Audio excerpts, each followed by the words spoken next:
మనమైతే బుర్రా కేవ్స్ లో ఉన్నాము. చూడడానికి అయితే చాలా అద్భుతమైన కేవ్స్ అని చెప్పచ్చు.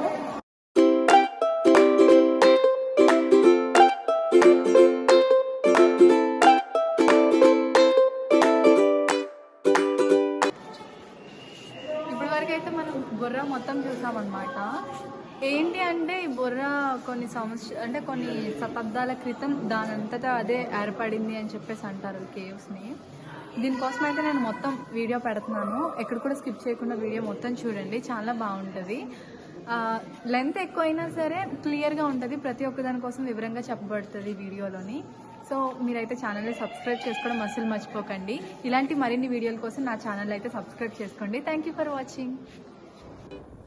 ఇప్పుడైతే మనం అరకు బుర్రా కేవ్స్కి అయితే వెళ్తున్నాము. ఇక్కడికి మనం వెళ్ళడానికి ట్రైన్స్ కానీ, బస్సెస్ కానీ, కార్స్ కానీ, 2 వీలర్స్ కానీ అవైలబుల్లో ఉంటాయి. టికెట్ అయితే తీసుకోవాలి 20 రూపీస్ 2 వీలర్కి. మేమైతే కేవ్స్ దగ్గరికి వచ్చేసాము. బయట అయితే ఇలా ఉంటుంది. మేము ఇప్పుడు టికెట్ తీసుకోవడానికి వెళ్తున్నాము. అడల్ట్కి అయితే 80 రూపీస్, చిల్డ్రన్స్కి అయితే 60 రూపీస్. టికెట్ తీసుకున్నాం, లోపలికి అయితే వెళ్తున్నాము. ఇక్కడ మనకి వాష్రూమ్స్ కూడా అవైలబుల్లో ఉన్నాయి, కావాలి అంటే మాత్రం యూజ్ చేసుకోవచ్చు. మేమైతే నడుస్తున్నాము. ఇక్కడైతే మెట్లు కూడా ఉన్నాయి. చుట్టూ కూడా మనకి పచ్చని చెట్లు, వాతావరణం అన్నీ కనిపిస్తుంది. నేచర్ అయితే చాలా బాగుంది.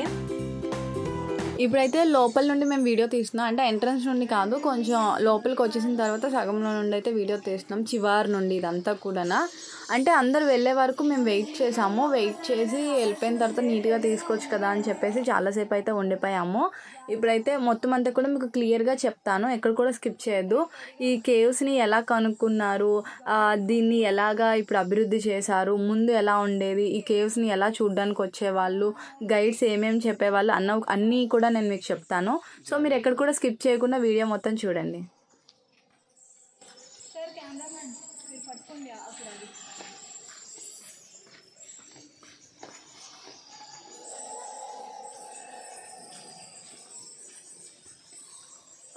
ఇవన్నీ కూడా న్యాచురల్గా ఏర్పడింది. వాటర్ అలా పడడం వల్ల వీటికి ఇవే ఏర్పడింది. ఈ కేవ్కి పెద్ద చరిత్ర ఉంది. నడిచే కొద్దీ మీకు చెప్తాను, స్కిప్ చేయకుండా చూడాలి.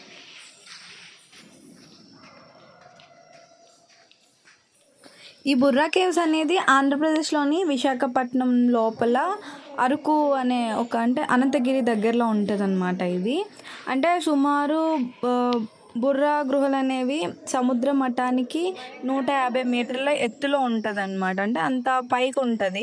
అంటే మీ అందరికి అర్థమై ఉంటుంది, అరకు పైకి వచ్చేటప్పుడు మనం ఘాటి అవన్నీ కూడా చూసుకొని వస్తాం కదా, అందుకని చెప్పేసి ఇది బాగా కొండ పై భాగంలో ఉంటుంది. అందుకని చెప్పి సముద్ర మట్టానికి 150 మీటర్ల ఎత్తులో ఉంటుంది అన్నమాట ఈ గృహలు. ఈ గృహల్ని 150 మిలియన్ల సంవత్సరాల క్రితం ఏర్పడినవి అని చెప్పేసి శాస్త్రవేత్తలు అయితే కనుక్కున్నారు. 150 మిలియన్లు అంటే చాలా, అంటే కొన్ని వేల సంవత్సరాల క్రితం నుండి ఈ గృహలు ఉన్నాయి, అంటే అప్పటివి అని చెప్పేసి అయితే శాస్త్రవేత్తలు వీటిని కనుక్కున్నారు.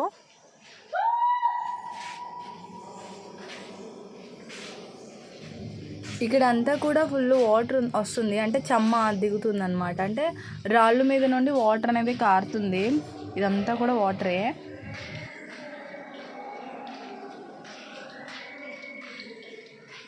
ఇక్కడంతా కూడా వాటర్ పడుతుంది, ఒక బకెట్లో వాటర్ అంతా.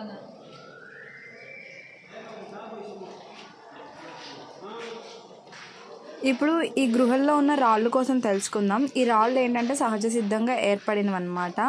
లైమ్ స్టోన్ రాళ్ళతో ఏర్పడినవి అనేసి అయితే శాస్త్రవేత్తలు అయితే చెప్పారు. ఇవి చూడడానికి చాలా అందంగా ఆకట్టుకునే విధంగా ఉంటాయి. ఇందులో చిన్న చిన్న మనకి గృహలు అనేవి కనిపిస్తూ ఉంటాయి. ఇది ఎలా అంటే ఉంగరం లాగా, అంటే రాతి ఆకృతులు కలిగి ఉంటాయి అన్నమాట. దీన్ని చూడగానే మనకి అంటే ఏదో తెలియని మంచి ఫీల్ వస్తుంది. ఎందుకంటే ఇది సముద్ర మట్టానికి పైన, ఇంకా ఏంటంటే భూగర్భ జలానికి అంటే భూమికి కిందన, అంటే ఒక 150 80 అలాగా లోపలికి ఉన్నాయన్నమాట. ఇవన్నీ కూడా 2 కిలోమీటర్లు 3 కిలోమీటర్ల లోపలికి అయితే మనం నడాలి. అక్కడి వరకే పెట్టారు, కాకపోతే ఇంకా లాంగ్ ఉన్నాయి ఈ గృహలు అనేవి. ఇవన్నీ కూడా సహజ సిద్ధంగా ఏర్పడిన గృహలు. దీనికి ఏంటంటే ఈ గృహల్లోనే శివలింగ ఆకారం అనేవి ఉంటాయన్నమాట. ఎటు చూసినా సరే అంటే రాళ్ళు మీద వాటర్ అలా పడి పడి అవి శివలింగ ఆకారంలో ఏర్పడ్డాయి. అందువల్ల ఇక్కడ పూజలు అనేవి జరుపుతూ ఉంటారు. దీనికి పైన కూడా ఒక శివలింగం ఉంటుంది. నేను దాన్ని మీకు చూపిస్తాను. దీన్ని స్టోరీ ఏంటంటే ఒక అతను ఏంటంటారు ఆవుల్ని కాసుకుంటూ వెళ్తున్నాడు అనమాట. వెళ్తుంటే ఒక ఆవు ఇక్కడ ఒక పైన ఒక గృహలా అంటే ఒక తొర్రలాగా ఒక గుహలాగా చిన్న కన్నం ఉంటే అందులో పడిపోయింది అనమాట ఆవు. అలా పడిపోవడం వల్ల దాన్ని వెతుక్కుంటూ వచ్చినప్పుడు ఈ గృహలు అనేది కనిపించింది అతనికి. అలా కనిపించడం ఆయన చూడడమే ఒక శివలింగ ఆకారం కనిపించింది. సో ఇది శివుడికి పార్వతికి సంబంధించిన గృహ అని చెప్పేసి అప్పట్లో దీనికైతే పూజలు బాగా చేసేవాళ్ళు. ఇప్పుడు మనం దీనిలో పైకి వెళ్తే మనకు ఒక చిన్న గుడి ఉంటుంది, శివలింగం ఉంటుంది. ఇక్కడ ఎప్పుడూ ఒక అతను ఉంటారు, అక్కడ పూజలు అనేవి చేస్తూ ఉంటారు. ఈ ఐరన్ మెట్ల వైపు నుండి మనం పైకి అయితే వెళ్ళాలి. నాకైతే ఎక్కడానికి కొంచెం ఇబ్బందిగానే అనిపిస్తుంది, ఎందుకంటే వీడియో తీసుకుంటూ ఎక్కుతున్నాను కదా, సో కొంచెం ఇబ్బందిగా అనిపిస్తుంది. ఈ పైకి వెళ్ళే కొద్దీ కూడా మనకి ఈ గృహల్లోని బ్రెయిన్ ఆకారం, ఇంకా శివలింగ ఆకారం, ఇంకా ఒక ఉల్లిపాయ ఆకారం, ఇండియా మ్యాప్, ఇవన్నీ కూడా ఇందులో ఉన్నాయి అని చెప్పేసి చెప్తూ ఉంటారు. గుర్రం ఆకారాలు అవన్నిటిని కూడా మనం ముందుకెళ్ళే కొద్దీ చూద్దాము. ముందైతే పైకి వెళ్ళిపోతాము, పైన ఏముందో చూద్దాం. ఇదంతా కూడా వాటర్ పడి పడి స్టోన్ అంతా కూడా ఇలా తయారైంది, కనిపిస్తుంది కదా, ఇది ఒక షేప్ లాగా బాగుంది చూడడానికి. తెల్లగా వాటర్ పడిపోతున్నాయి అంటే మొత్తం అంతా కూడా చెమ్మే, అదంతా కూడా వాటర్ ఇలా నాన్ స్టాప్ పడుతూనే ఉన్నాయి. కొన్ని నదుల మార్గాలు, కొన్ని జలపాతాలు, కటికి వాటర్ ఫాల్స్ మీకు ఐడియా ఉంటుంది. అలాంటివి కొన్ని వాటర్ ఫాల్స్ అన్నీ వాటర్ ఫ్లోట్ వల్ల ఇవన్నీ కూడా ఏర్పడింది అని చెప్పి అయితే శాస్త్రవేత్తలు అంటున్నారు.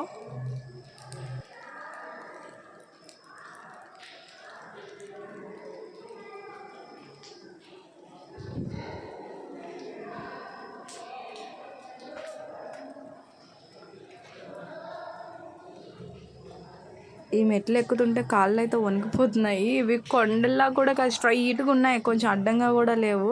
ఎలా అయితే నేను పైకి అయితే వచ్చేసాం. మొత్తానికి పైనుండి చూడడానికి అయితే బాగుంది. లోపలికి మీకు శివలింగాన్ని అయితే చూపిస్తాను. ఇప్పుడు ఎవ్వరు కూడా లేరు.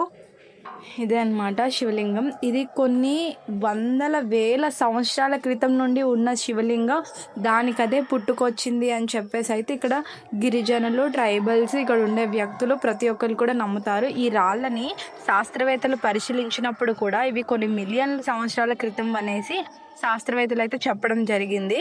ప్రస్తుతం అయితే దీనికే పూజలు అనేవి జరుపుతున్నారు. ఇక్కడ అంతా కూడా మీకు చిన్నగా నంది విగ్రహం కనిపిస్తుంది, ఆ పైన శివుడి విగ్రహం కనిపిస్తుంది. నిత్యం ఇక్కడ దీపం అయితే వెలిగిస్తుంది. ఇంత వాటర్ పడుతున్నా సరే అక్కడైతే దీపం అలుగుతూనే ఉంటుంది, ఎవరో ఒకరు వచ్చి వెలిగిస్తూనే ఉంటారంట. మరి వర్షం ఆ టైంలో కూడా వస్తూ ఉంటారని చెప్పేసి అక్కడ ఉండే ఒక అతను చెప్పారు, ఇక్కడ పూజలు చేసే అతను. ఇప్పుడు పైకి అయితే వచ్చేసాను, కానీ కిందకి వెళ్ళేటప్పుడు పొగలు కనిపించేస్తున్నాయి, భయం వేసేస్తుంది. చూసారు కదా నిటారుగా ఉన్నాయి మెట్లు. ఇప్పుడు ఆ కింద వరకు వెళ్ళాలి మనం.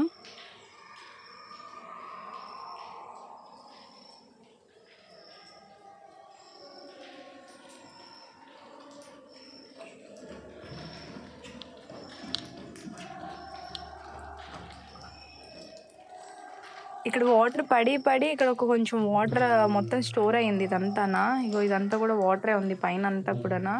ఒక బావిలో వాటర్ ఎలా ఉంటుంది అలా ఉంది అనమాట ఇక్కడంతా కూడా.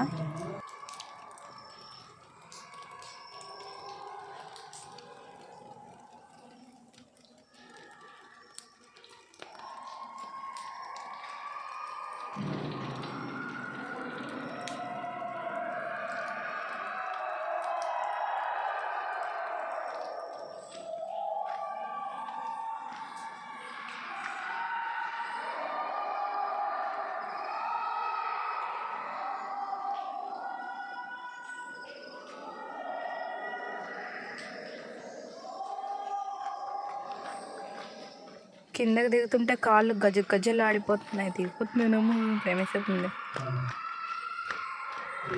ఈ గృహను ఎలా కనుక్కున్నారంటే ఒక అతను గొర్రెల కాపరి, చెప్పాను కదా ఇలా వచ్చారు అని చెప్పేసి, అప్పుడు అదే ఒక ఆవు ఈ గృహలో పడిపోవడం వల్ల దాన్ని వెతుక్కుంటూ వచ్చినప్పటికీ ఆయనకి శివలింగం కనిపించింది. ఆ శివలింగం వల్ల ఇదొక గృహ ఉంది అని చెప్పేసి నిత్యం ఇక్కడైతే పూజలు చేసేవాళ్ళు.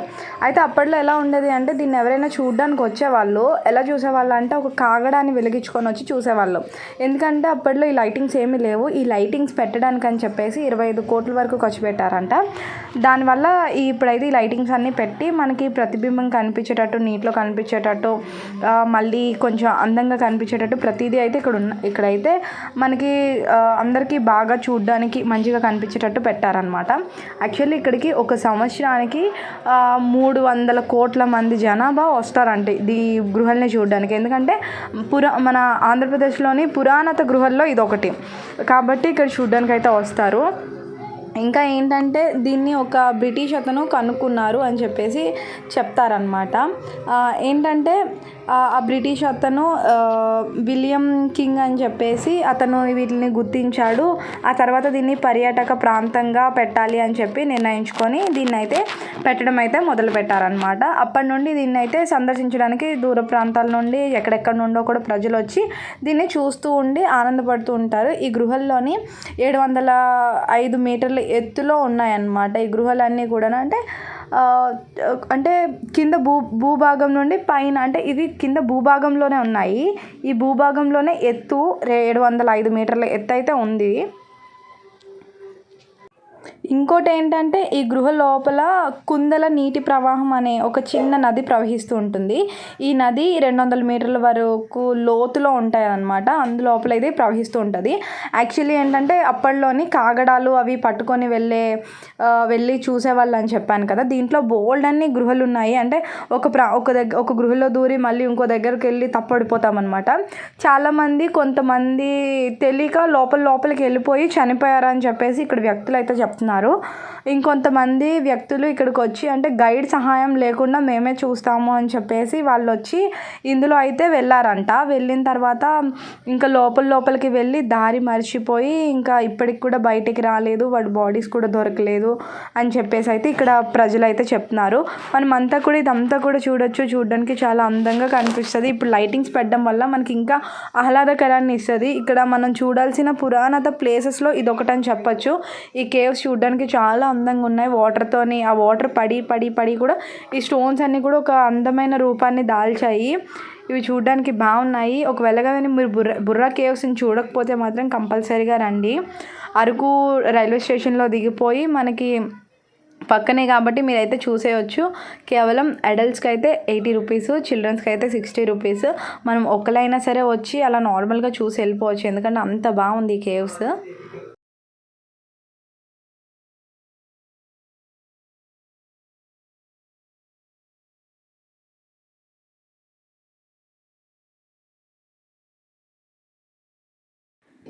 పైకి వెళ్తున్న కొద్దీ ఎలా అంటే ఇదంతా కూడా బురదగా ఉంది. వాటర్ వచ్చేస్తుంది ఎక్కడైనా సరే. అంటే ఈ చెమ్మ వల్ల వాటర్ అనేది అలా పడిపోతుంది. దీన్ని నేను ఒక 10 సంవత్సరాల క్రితం అనుకుంటా చూడడానికి వచ్చాను. లాస్ట్ టైం వచ్చినప్పుడు అయితే ఇదంతా కూడా ఇంత లైటింగ్స్ అవన్నీ ఏమీ లేవు. నార్మల్గా చూసి వచ్చేయడమే. ఎందుకంటే చీకటిగా ఉండేది. ఒక గైడ్ని పెట్టుకుంటే అతను టార్చ్ లైట్తో మనకు అన్నీ చూపించేవాళ్ళు. అప్పుడు చూసాను. ఇప్పుడు మొత్తం కూడా మారిపోయింది. లైటింగ్స్ అన్నీ పెట్టేశారు. చూడడానికి అయితే చాలా బాగుంది. ఇక్కడ మనకి శివలింగ ఆకారంలో చాలా శిల్పాలు అయితే అంటే చాలా రాళ్ళు కనిపిస్తాయి. ఏదో చెక్కినట్టుగా శిల్పాల్లాగా కనిపిస్తూ ఉంటుంది. చాలా అందంగా ఉంది. దీన్ని అయితే మీరు కంపల్సరీ చూడొచ్చు. ఇది ఒక మంచి టూరిస్ట్ ప్లేస్ అని చెప్పచ్చు. ఎందుకంటే ఇంత పురాతన గృహాలు మన దగ్గర ఉంచుకొని మనమే చూడకపోతే ఎందుకు. ఒకసారి అయితే రండి, చూడండి. చాలా అందంగా ఉన్నాయి. ఇప్పుడు ఇంకా బాగా అద్భుతంగా తయారు చేసింది గవర్నమెంట్. ITDA పాడేరు వాళ్ళు అయితే దీన్ని మొత్తాన్ని కూడా ఇది చేస్తున్నారు. సో టికెట్ కాస్ట్ కూడా తక్కువే ఉండడం వల్ల మీరైతే రావచ్చు. వైజాగ్ నుండి అయితే నాకు తెలిసి ట్రైన్ టికెట్ 60 70 ఉంటుంది. అండ్ ఇది ఒక 80 రూపీస్. మనమైతే ఒక 500 లోపే బడ్జెట్లో దీని అంతటిని కూడా చూసేయచ్చు. ఒకవేళ మీరు ముందు ఎప్పుడైనా చూసుంటే మాత్రం కేవ్స్ని కామెంట్ చేయండి. ఇలాంటి మరిన్ని వీడియోల కోసం అయితే నా ఛానల్ని సబ్స్క్రైబ్ చేసుకోండి. నా ఛానల్లో ట్రైబల్స్కి సంబంధించిన ప్రతిదీ కూడా వస్తూ ఉంటాయి. మీకు ఇంకా ట్రైబల్స్ కోసం ఏమైనా తెలుసుకోవాలి అనుకుంటే కామెంట్ చేయండి, వాటి కోసం నేను వీడియో చేస్తాను. సో ఇలాంటి మరిన్ని వీడియోల కోసం అయితే నా ఛానల్ని సబ్స్క్రైబ్ చేసుకోండి. నేనే లాస్ట్ ఉన్నాను, అంటే లాస్ట్ ఉంటే కొంచెం వీడియో నీట్గా తీయడానికి అవుతుంది కదా అని చెప్పేసి అనుకొని ఉండిపోయాను. అప్పటికి 6 అయిపోయింది, ఇంకా చీకటి పడిపోతుంది, వెళ్ళిపోతున్నాను. కేవలం వీడియో కోసమైనా ఎక్కువసేపు ఉండిపోయాను మధ్యాహ్నం వెళ్ళిన దాన్ని. సో నాకైతే బాగా నచ్చింది. మీకు కూడా ఒకవేళ నచ్చితే మాత్రం లైక్ చేయండి, షేర్ చేయండి, సబ్స్క్రైబ్.